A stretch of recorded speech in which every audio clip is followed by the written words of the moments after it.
This is my financial disclaimer so I don't get sued. Good morning, good evening, good whatever time it is you're listening to this. I hope you're having a good one. I'm going to be going over the data sets, the earnings, the technical analysis on the SPY, and finally going over volatility and our bear positions for August 8th, 2025. And with that said, let's go ahead and jump straight into the data. All right, so for Thursday, August 7th, today, we had the jobless claims. It's again a weekly data set. Now, these numbers have elevated quite a bit.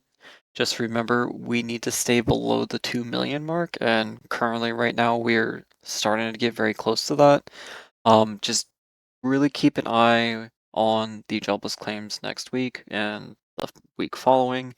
If this continues to go up, that's a negative thing for the economy, and that's a negative thing for both the dollar and the yields. That does help with the rate cut scenario, but it's really not a good thing for the economy. That means real people don't have jobs and are actively applying for, unemployment and things like that. Then let's see, at 8:30 we have the non-farm productivity. Now, that came in a little higher. I don't think that was enough to really shift yields towards the upside. Um, you know, generally that's the type of data set where if we see strength, that means actual strength in the yield, strength in the dollar, labor cost, don't care about that. Uh, Bostic was speaking earlier. I don't think there was anything too important that was said other than they really do need to, you know, be cutting the rates pretty soon here, and that I feel like many of the Fed governors are really in the camp to start cutting rates. With that said, I will kind of just interject really quick. I do think we're probably going to be getting a 0.5% rate cut in September. I don't think we'll be getting a quarter point. I don't think we'll be getting a pause. I think they're going to try to really kick off the rate cut cycle again, and they're going to usually, as always, open that up with a 0.5%. So I do have very high expectations of that. We should see the CME Fed futures uh, very likely reflecting that over the next few weeks as the data comes in. Now, with that said, we also had the New York Fed consumer inflation expectations pull upward today. Um, that's not a super big deal, but it is a big deal. That is the signal saying that inflation is, potentially going back up, but that could be due to so many different reasons. I mean, that could be due to the producers increasing their prices, just consumer expenditure, uh, just so many different factors. So I wouldn't worry about that 3.1% right now. It's kind of a minor data set. We had the Atlanta Fed GDP that came in at a 2.5, which is, baseline. That's perfect. Now, this is the one that really threw me off today was the 30-year auction. It came in lower, but not very much lower. Now, granted, for a 30-year bond, that is quite a bit of a pull down in the yield. However, um, with how aggressively the Treasury has been trying to push out some of these longer term bonds, that is still pretty high of a yield. So I am surprised by that. I was expecting a lot closer to the 4.75 range. Uh, so that does mean that we're still in an elevated yield climate, even though the Treasury is actively working to push it down. Now we saw consumer credit pull upward. That means that just there's a lot of people that are really tapping out their credit cards, really tapping out the um those new Pay in 5 programs. That's kind of a whole new debt bubble that's starting to arise that people can't afford even their most basic foods. People are putting, fast food and everything on these 5 payment plan things, and it's really causing a huge, potential debt crisis. If people, can't even commit to, the smallest obligations. And I don't mean that in like a derogatory way or anything. Obviously we all have our own circumstances. I get it. I've been there. Like I've literally been there where I've had to put food on credit cards to get by. So I don't think I'm judging. Uh, but it's a bad thing when we're supposed to be having a very strong economy, but yet we're seeing our consumers really tap into their credit quite heavily. Um, Now, granted, they were expecting that type of result today, but I still think it's a concern overall. Now, tomorrow there is no data, as my sign says, no data. There's only some minor data sets with the um just the standard monthly reports that they release with like oil and stuff that we don't follow at all. So, not gonna worry about those one bit. Now, we had our earnings today. We had some minor ones, but we did have Ellie Lilly, and I do believe they didn't do well from what I heard. Let me just double check so I'm not talking smack. Hold on, I'm a very blind man trying to navigate this. Okay, so yeah, wow, that's huge. That was $100 drop right there, $120 drop just about. That's wild. Okay. Yeah, they really didn't do good on their earnings. It sounded like their weight loss drug was underperforming or something, just from the gist of what I heard. So that's really unfortunate for shareholders. Sorry for anybody who is holding longs in that right now. Um, Anyway, I also had a company do really bad today. My Sweet Green, hipster salad company.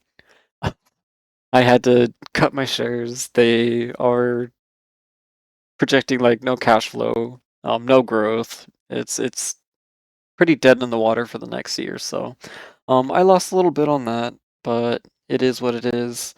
Um, I didn't really check the other earnings here because there's really nothing too important. Uh, Yeah, always check the earnings hub if you do want to go over a specific earning. That's the place to do it. If you're enjoying this, please check out my Patreon. For just $1 a month, you can join our community chat and access our tools like the Unusual Whale Spot and our own personal Gex and Dex market positioning. My $12.99 premium tier gives access to my personal trades, 2 live classes a week, which are on Wednesdays and Sundays, and direct support from myself. The links to join are below, but you can also join through patreon.com/wooksy. Thank you for supporting me to help you build skills for a lifetime.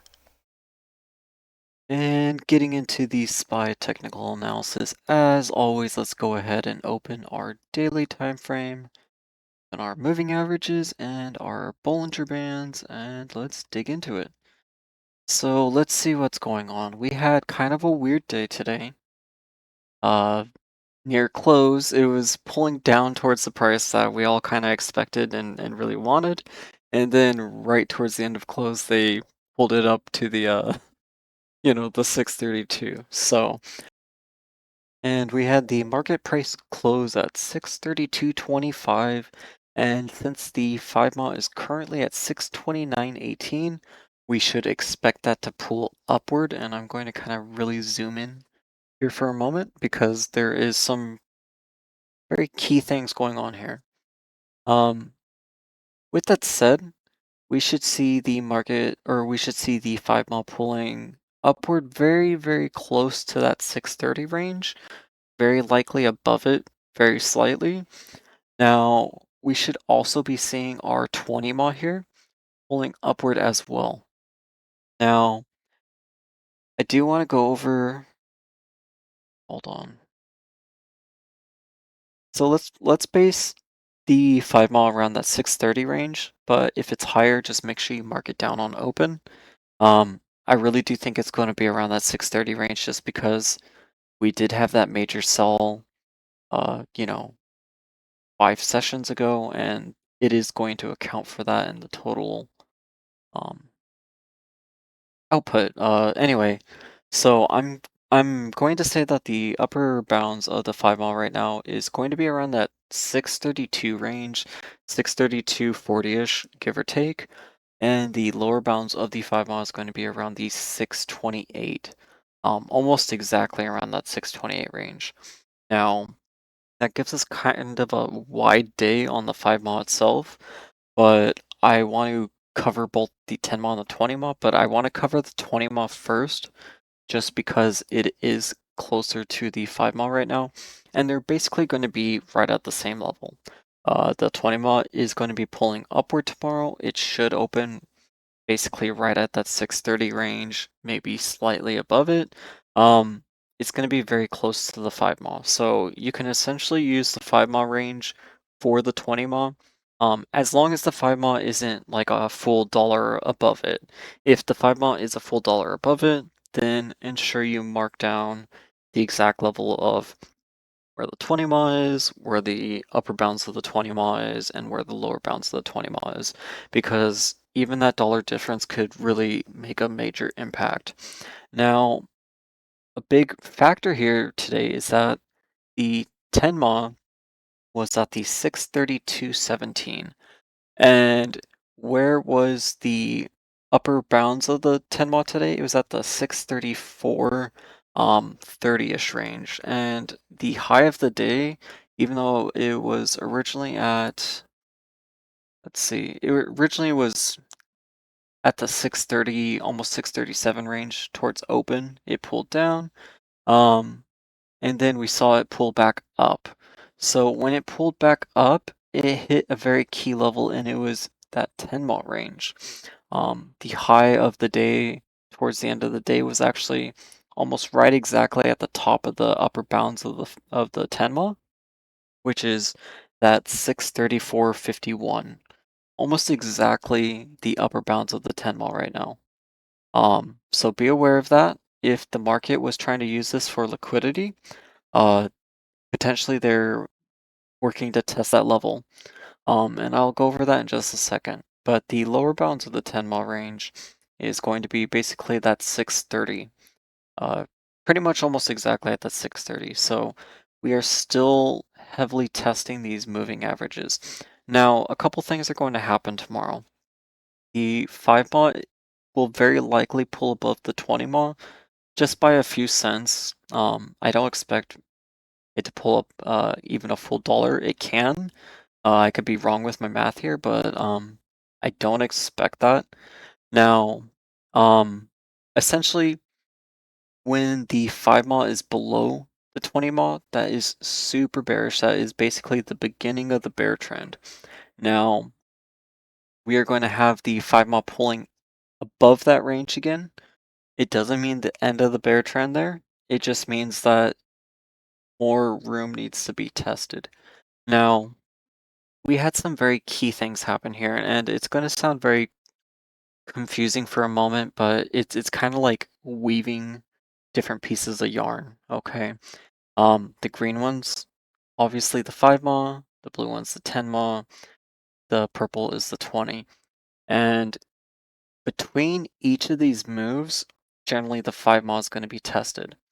So there's going to be a lot of just bouncing back and forth, back and forth, back and forth before the market even really builds support or resistance to push down or push up. Okay. Um, so let's kind of go over that. We had that major move down on Friday. We tested the 20 mile. We pulled up through it, and through that 20 mile test, not on Monday. I believe on Monday we were testing the bottom bounds of the 5 mile itself, but I don't think we pulled above it. I could be wrong though.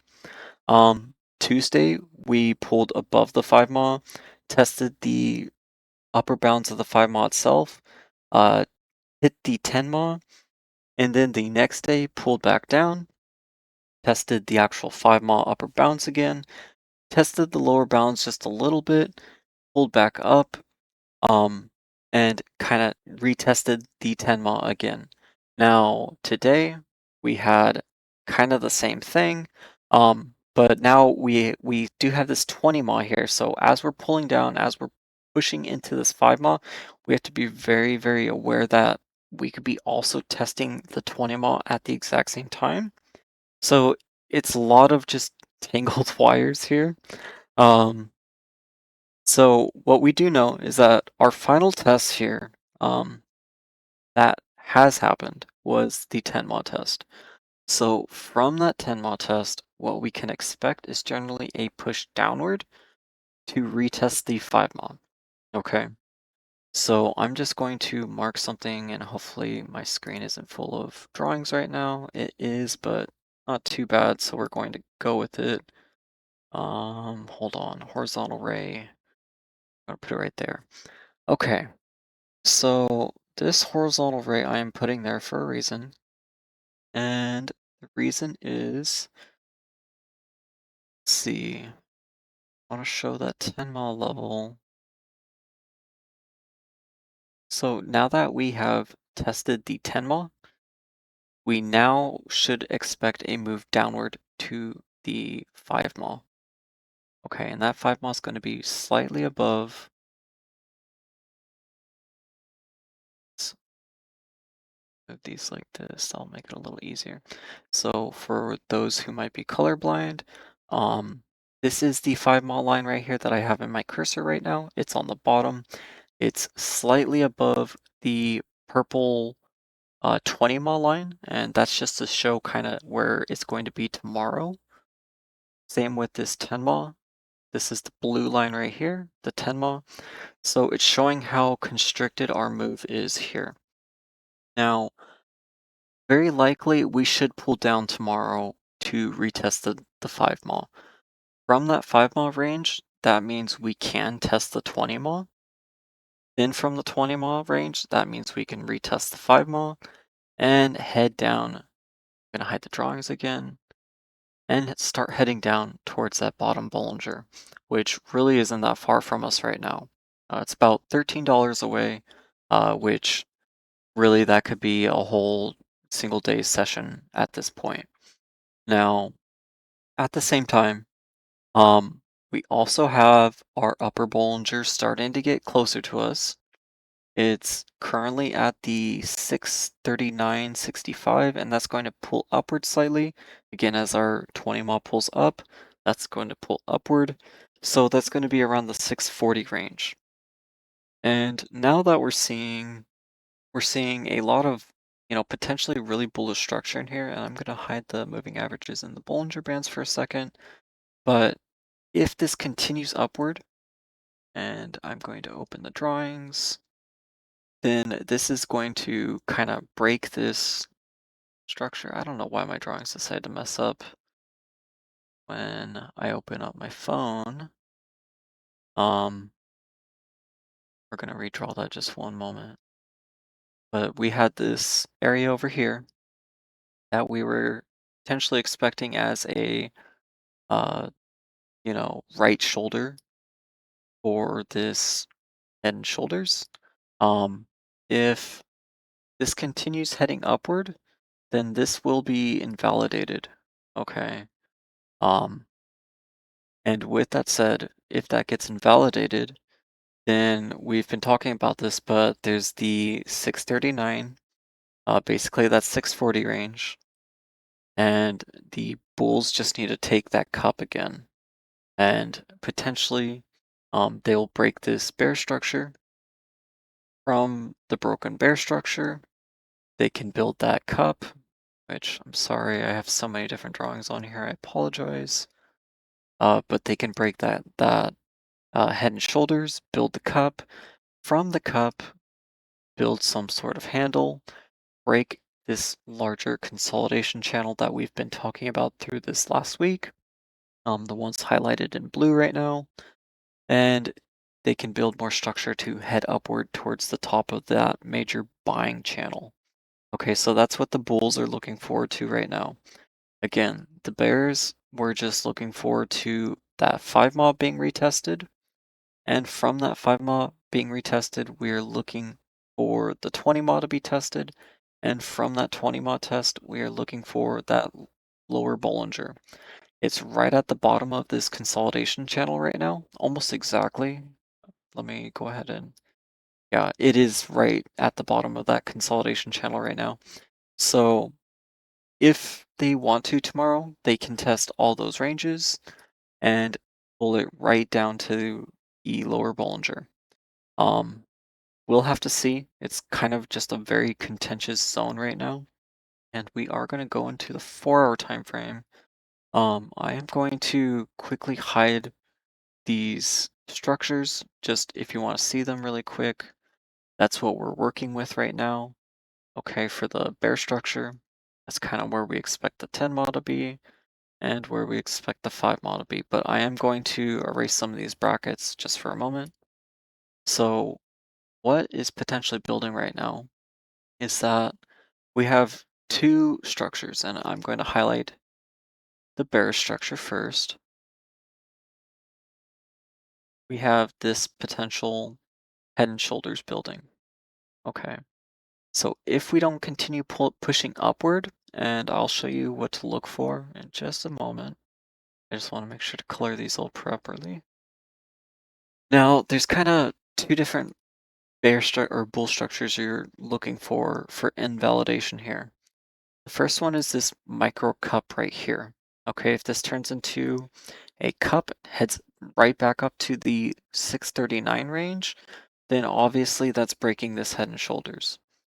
The second one is obviously this very larger cup, and they would have to break this first head and shoulders to form this larger cup.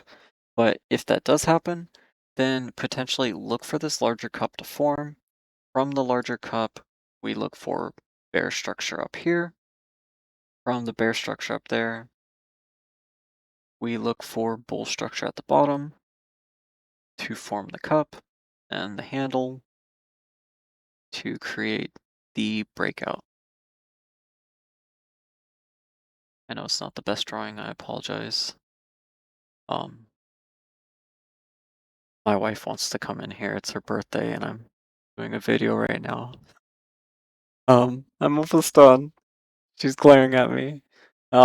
Anyway, yeah, that is. Yeah.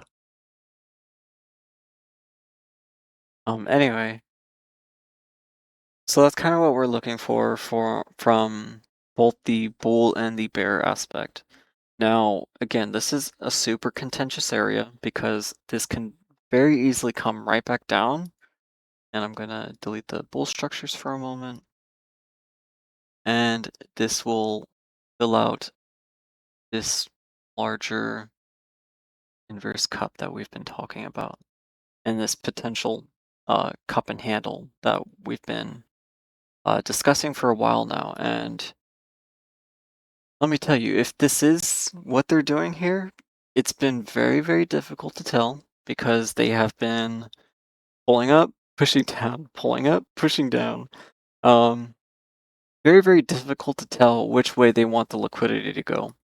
Um, that's why I say when we're at the 5 mile range, when we're at the 20 mile range, it's a really key time to take longs on both sides, both targeting both the upside and the downside, because obviously, if we take a look at our Bollinger Bands again, when you're at the 20 mile, you're right between the upper Bollinger and the lower Bollinger. So it's the perfect time to set up a straddle, set up a strangle. Um, you know, just don't take a single uh, directional bet. That's all I'm saying. So with that said, we don't have, really any data tomorrow. I do think President Trump is supposed to give some sort of speech or sign some sort of legislation tomorrow. I have no idea. It popped up in my news tool. Uh, so we'll see. Tomorrow could be a potentially really boring nothing day, or it could be a extremely busy day. Um, but we know what to look for. We know to continue looking for this structure. Either we're going to get our structure that's going to tell us with some conviction that yes, the market is going to head downward, or we're going to finally have an answer and the bulls are going to say, nope, we are going right up to the 650 range. So, um, yeah, that's what we're waiting for right now. We have really just another session or two to have this be decided. So I'm excited for it. Hopefully we do get our downside because I have a bunch of bear equities that I would like to be out of eventually, and I would like to see our handle be built on this larger cup. It would be nice not to have it extended all the way up here, just to have to do this whole cycle over again. But we'll see. Um, anyway, I will talk to you all in Sunday's video, because I won't be doing a video tomorrow since tomorrow's Friday. Uh, yeah, thank you for all the support. I appreciate it greatly. I wouldn't be able to do what I do without, everyone who watches the videos, subscribes, likes, comments on the videos, all that type of stuff helps and is great. So thank you. I appreciate it, and I appreciate everyone who is subscribed on Patreon. It helps greatly. And, you know, each and every day, one step closer to getting my wife home full time to where I can focus on this full time and get my office going and everything else. So I'm looking forward to it. We'll have a bright future ahead of us, and, you know, this is kind of just the beginning. So, anyway, I'll stop rambling. I've had a super long night. So, um, have a great day tomorrow, everybody. Trade safe. Uh, Next week's going to be a busy week. We have OPEX next week, if I remember correctly. So just keep that in mind. I do believe FOMC. No, we don't have FOMC this month. It's August. Um, yeah, but next week will be a busy week. So I look forward to it. I will talk to you all then. Trade safe. I'll talk to you all later. Have a good night. Have a good day. And yeah, that's it. Take care.